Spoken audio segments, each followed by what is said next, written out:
Seperti yang kita tahu, slogan dari Narmada, Narmada Kota Air. Jadi ya, kayaknya semua program yang masuk, CSR yang masuk, TJSL yang masuk, itu difokuskan untuk menjaga air atau kualitas air.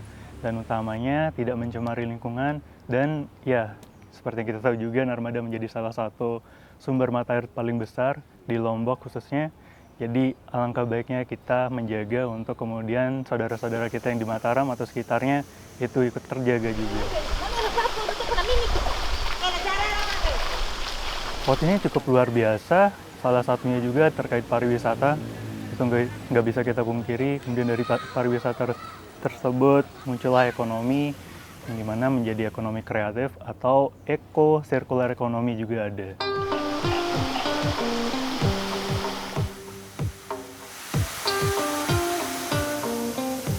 Secara nggak langsung, sampah tersebut kan menjadi hal yang paling krusial ketika pariwisata itu hadir. Jadi ketika lingkungan bersih, maka pariwisata juga akan lancar. Begitu juga dengan kondisi airnya, ketika sampah bersih, sampah tidak ada, maka kualitas air semakin jernih dan semakin bagus.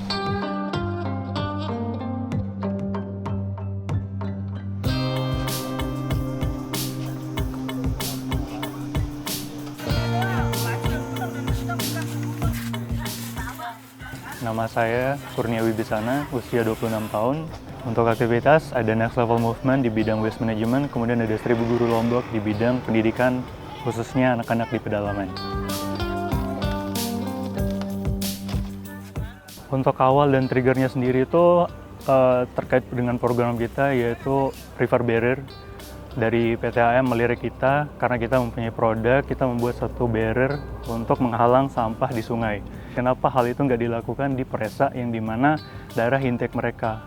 Kita mencegah sampah itu dengan river barrier, kemudian kita clean up secara general aja, kayak kita mengut sampah seperti biasa, cuman lebih efektif karena ada river barrier tersebut yang nggak langsung menuju ke intake mereka.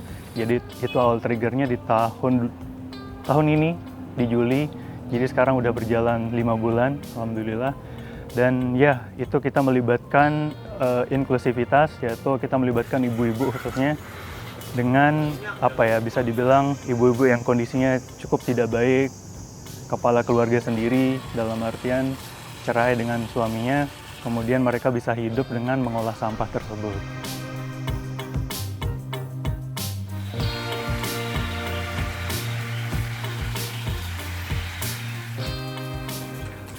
Ini pro dan kontra pasti ada, cuman balik lagi itu perlu waktu. Awal-awal emang ya pengenalan, mereka sedikit jijik, mereka sedikit kagok terhadap itu, jadi kita mencoba untuk mengusahakan yang terbaik. Kalau ini sama sekali nggak jijik, ini sama sekali bermanfaat, dan ya sampai sekarang mereka pun ini nggak ada lagi ya sampah yang datang, jadi mereka anggapannya ketagihan akan hal itu.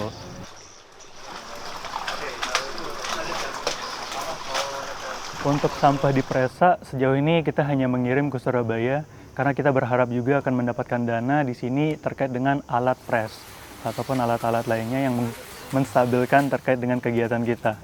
Jadi saya juga berharap kita ada mesin press agar kita tidak mengirim lagi ke Surabaya. Kedepannya Spill Decade mungkin ada beberapa desa juga yang akan terlibat. Cuman kita lihat aja tahun depan dan pasti bakalan ada di Januari 2026 di sekitar Lombok Barat.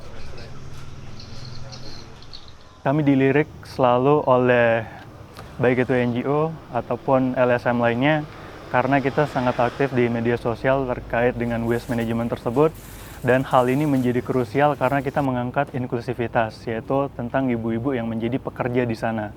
Jadi dari mereka sangat kagum akan hal itu, dan ya kalau ditotalin tamu mungkin ada ratusan, dan kebanyakan dari luar daerah. Untuk yang di daerah Lombok ini hanya dari instansi-instansi sekitar saja.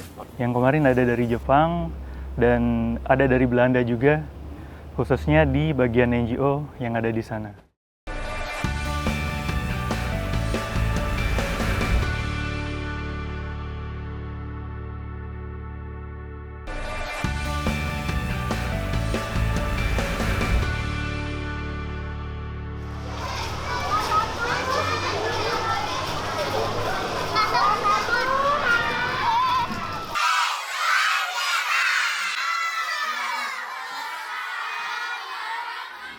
guru Ana itu anak muridnya ibu, jadi sedikit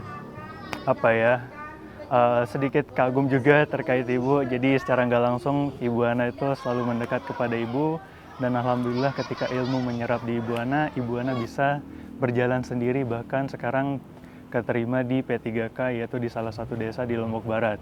Jadi secara nggak langsung ibu Ana menjadi lokal hero di Narmada yang sukses. Diceritakan kembali atau kesimpulannya.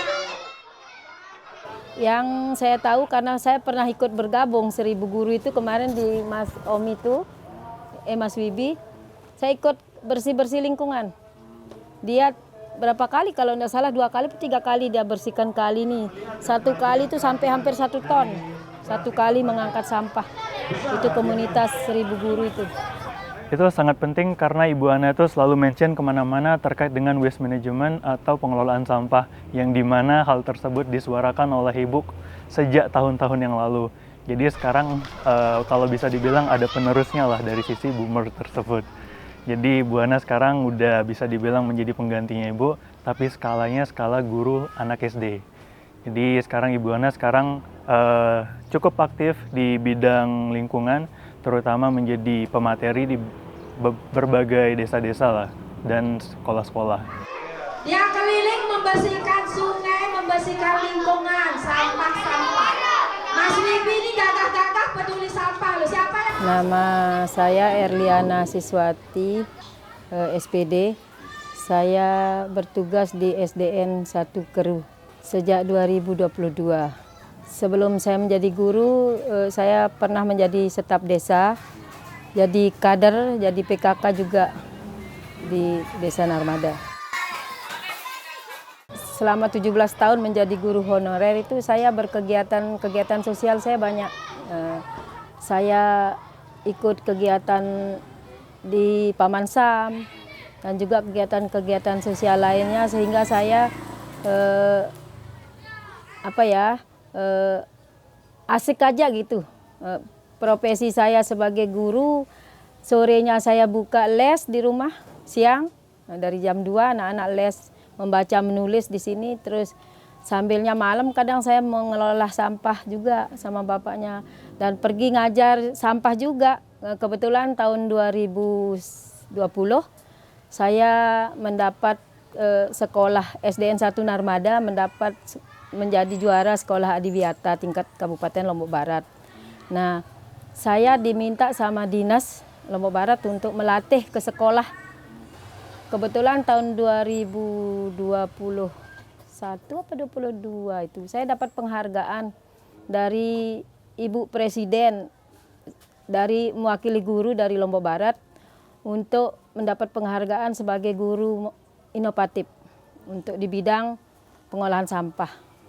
Saya di SD 1 Keru itu, waktu itu saya di sini dapat bantuan kompos bag.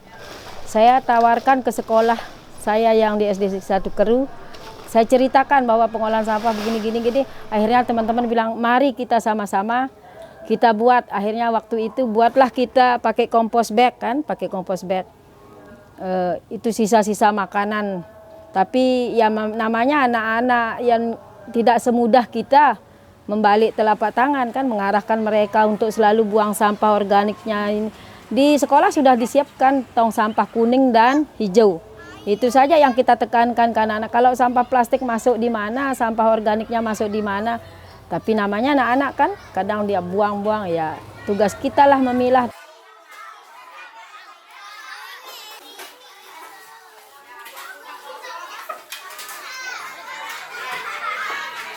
Nah, setelah ada MBG, dari bulan Agustus MBG itu kan awalnya kita tidak mengambil sampahnya. Dibalikin begitu saja kan, selesai makan anak-anak dikumpulkan, diikat-ikat 10-10 kembalikan. Di dapur itulah yang mengolah, tapi lama-lama dapur itu ngeluh. Bu, kita bingung sampahnya banyak sekali, sisa-sisa makanan tuh gimana dong. Akhirnya saya sama bapaknya di sini saya cuci itu komposter. Saya panen. Bagaimana Pak kalau saya bawa satu ke sekolah? Tapi saya kasih tahu kepala sekolah saya dulu. Saya bilang, Pak, karena diharuskan dari dapur itu kalau kita harus mengosongkan ompreng dalam keadaan kosong yang dibalikin ke dapur. Jadi kita sementara sehari 2 hari sampahnya sudah 2 tas besar itu. Mau dikemana kan sampah ini bau. Saya bilang sama Pak Kepala Sekolah saya, bagaimana Pak? Saya punya komposter di rumah itu dulu saya beli 800 seket, beli di Mbak Isa Hodis. Bagaimana kalau itu saya bawa ke sekolah, nanti bagaimana lah caranya dirembukan sama teman-teman, apakah dianggarkan lewat bos atau gimana, yang penting digunakan saja dulu. Oke, dia bilang Kepala Sekolah, kalau memang begitu maunya Side, silakan bawa ke sekolah, kita kelola sama-sama. Antusiasmenya seperti apa? Sangat luar biasa, teman-teman juga mendukung. Karena malah mereka minta, kalau bisa Bu, saya minta satu, dia bilang teman-teman itu tadi di sekolah. Ya besok kita usahakan kita buat proposal, saya bilang kita. Kalau kita sudah berbuat, insya Allah apapun akan kita mudah untuk mendapatkannya. Saya bilang. Kalau selama ini yang dari kampus-kampus, banyak KKN yang ikut masuk. Beberapa universitas sudah ikut masuk untuk mengarahkan ke anak-anak, kasih penyuluhan. Luar biasa. Nah, jadi adik-adik sekarang harus bisa memilah mana sampah organik, mana sampah non-organik. Jadi untuk pembuangannya juga harus bisa memilah.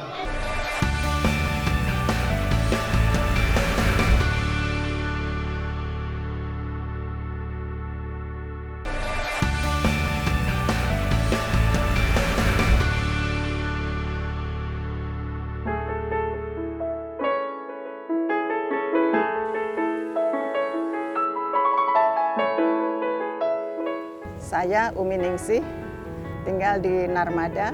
Usia sudah 68 tahun sekarang ini, bulan Desember ini. Jadi kalau orang sini dikenalnya itu taman. Terus kemudian Narmada kota air. Karena airnya banyak, sumber airnya banyak. Kalau yang Ibu tahu, sekitarnya Ibu aja ada 7 titik mata air.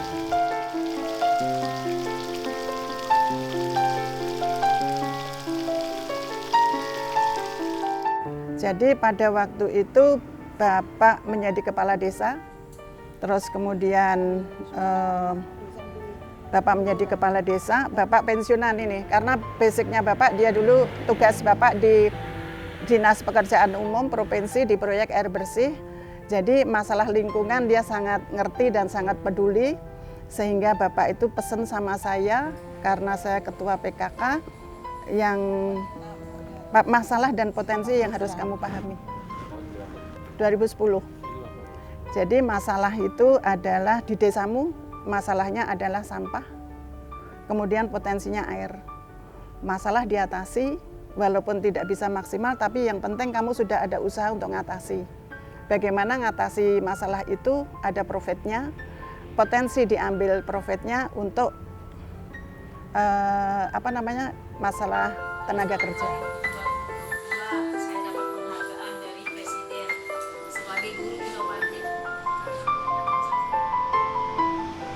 Pada waktu itu sungai itu masih gini, ya memang sudah kotor, tetapi karena kita mengerjakan 3R, terus kemudian ada bank sampah waktu itu, Ibu jadi yang punya, selain Ibu ketua PKK juga sebagai yang punya bank sampah gitu.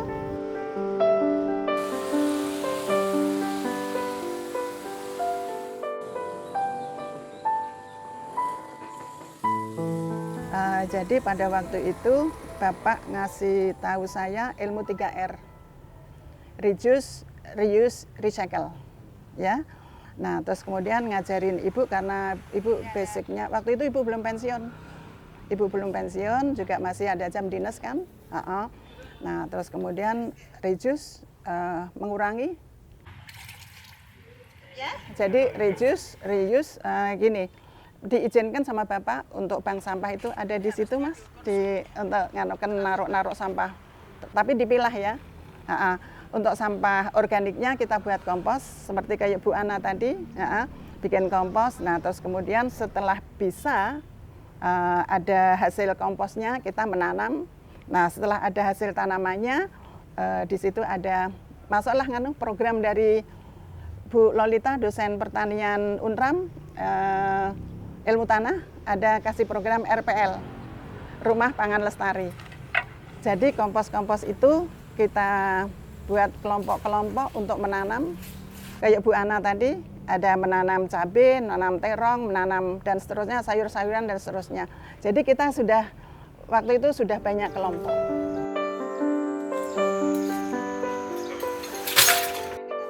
Diajarin kita ini mengerjakan sampah itu supaya, dulu ada sapinya juga Mas. Di sini itu dari Profesor Aji, dari UNRAM, sampah organik dimakan sama sapi, terus kemudian kotoran sapi masuk digester biogas, terus kemudian menghasilkan bioseluri, tapi itu tidak bau. Nah, terus saya diajarin ini nanti tidak bau itu karena gas metan begini, gini. Kalau dibiarin aja gas metan itu akan naik ke atas merusak atmosfer. Ibu diajar-ajari gitu. Ini namanya biomeru, biogas mini rumah itu pakai tandon, tidak lagi konstruksi kayak ibu ini. Jadi pakai tandon. You know tandon? Ya tandon air. Ditanam juga. Ada dua, satu untuk ditanam. Hasil biogas.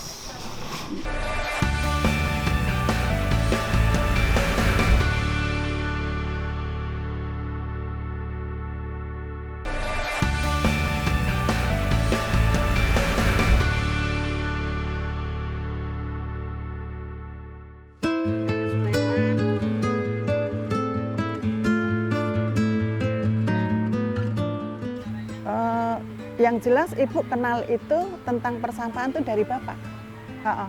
Bapak menjadi kepala desa itu tadi. Jadi kalau Ibu kan karena basicnya Ibu ngajar, ya Ibu hanya berangkat ke sekolah pagi, sore, begitu. Aktivitas persampahan itu ilmu dari Bapak. Kalau saya mengenal sampah sih dari kecil sih, cuma yang ikut mengelola sampah itu sejak Pak Haji John menjadi kepala desa Narmada. Nah, kebetulan saya PKK kan, jadi saya ikut terlibat di sana. Ikut di PKK itu, jadi saya lama-lama saya ikut. Memang semua sih ikut PKK, tapi yang mau mengerjakan sampah itu cuma kita 3, 4, 5 orang lah. Pak Haji John ya? Ya, Mas, suaminya Bu Hajah Umi. Waktu itu tahun 2017 kalau tidak salah.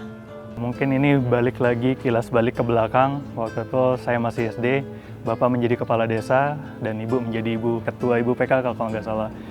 Jadi Bapak kedatangan tamu dari KKN UGM yang dimana membawa 3R. Dan itu mereka tinggal di sini sekitar 2 bulan, 3 bulan. Jadi mau nggak mau saya selalu mendengarkan atau masuk ke otak saya terkait dengan hal itu. Jadi secara nggak langsung saya sejak kecil terdoktrin akan hal itu. Itulah yang men-trigger saya sekarang kenapa nggak melanjutkan hal itu yang emang sangatlah bagus dan sangatlah berguna. Dan ya sekarang inilah hasilnya. Sampah yang ada. Oh.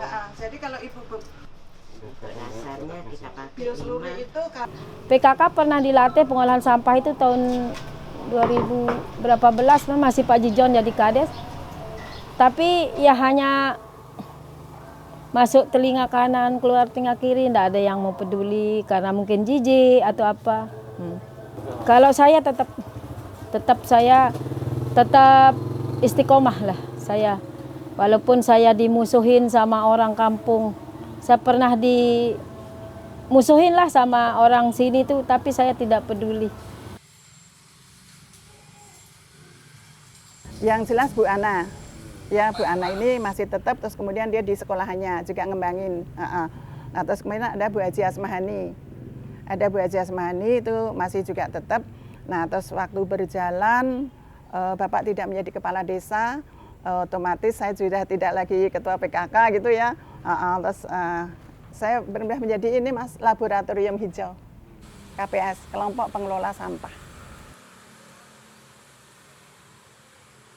Pada intinya itu Bapak ingin menjadikan Narmada menjadi destinasi internasional yang dimana para turis sangatlah kagum karena sumber mata air di sini sangatlah banyak, sangatlah murni, sangatlah jernih. Kenapa nggak dijaga, kenapa nggak dilestarikan lagi, itu menjadi cita-cita utamanya Bapak. Kalau yang ini yang belum sempat itu sepeda. Bapak kepingin punya ada sepeda 10 gitu, karena Bapak punya kolega banyak, terus kemudian dibuatin jembatan proyek pisau itu, nah itu dengan harapan pada waktu itu kan untuk 3 perekonomian. Terima kasih karena beliau saya bisa seperti sekarang ini, dapat penghargaan dari Presiden, pernah ikut pelatihan sampai luar daerah beberapa kali, dikirim dari desa juga untuk ke Malang 2 kali, ke Jakarta pernah juga, itu karena jasa-jasa beliau. Kalau saya tidak bergabung dengan Paman Sam, mungkin saya tidak akan pernah dapat pengalaman. Sudah menjadi amal jariah Bapak. Kami berharap ya.